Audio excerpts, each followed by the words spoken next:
వల్ల సాబుదానా కిచిడి ప్రిపేర్ చేస్తున్నాను. ఉల్లిపాయ, పచ్చిమిర్చి, టమాటా, వెల్లుల్లిపాయలు కట్ చేసి పెట్టుకోండి.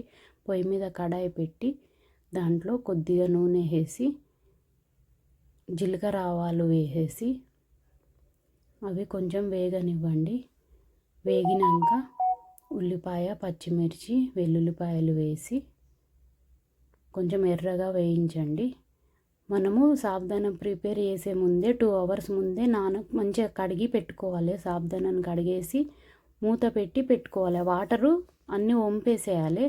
కడిగే వాటర్ అన్నీ తీసేసి మనం మూత పెట్టి 2 అవర్స్ పెట్టేసుకుంటే అవి మంచిగా నానుతాయి. అప్పుడైతేనే ప్రిపేర్ చేయడానికి వస్తుంది, అప్పటికప్పుడు రావు.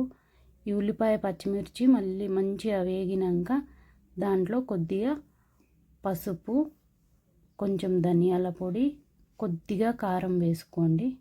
మంచిగా ఉంటుంది. కలర్ గురించి మాత్రమే అది. కొద్దిగా ఉప్పు కూడా వేసుకొని అన్నీ మంచిగా కలిపేసుకొని టమాటా కూడా వేసుకోవాలి. టమాటాని మంచిగా కలిపి మగ్గడానికి వదిలేద్దాం కొద్దిసేపు. టమాటా మెత్తపడ్డాక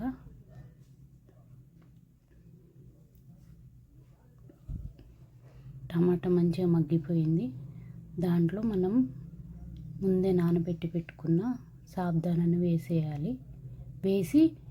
వేయంగానే తొందరగా కలిపేసేయాలి, లేదంటే అది జిగురు వచ్చి సరిగ్గా మిక్స్ అవ్వదు. దాన్ని మంచిగా కలిపేసుకోవాలి. ఉప్పు, కారం మంచిగా సాబుదానాకు పట్టేటట్లు. ఇప్పుడు ఇట్లనే కనబడుతుంది, కానీ అది మంచిగా మగ్గినాక నూనెలో మంచిగా ఉంటుంది, టేస్ట్ మంచిగా ఉంటుంది.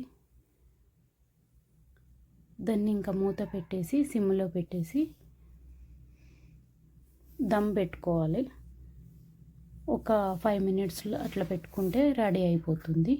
టేస్ట్ చాలా బాగుంటుంది. రెడీ అయిపోయింది సాబుదానా.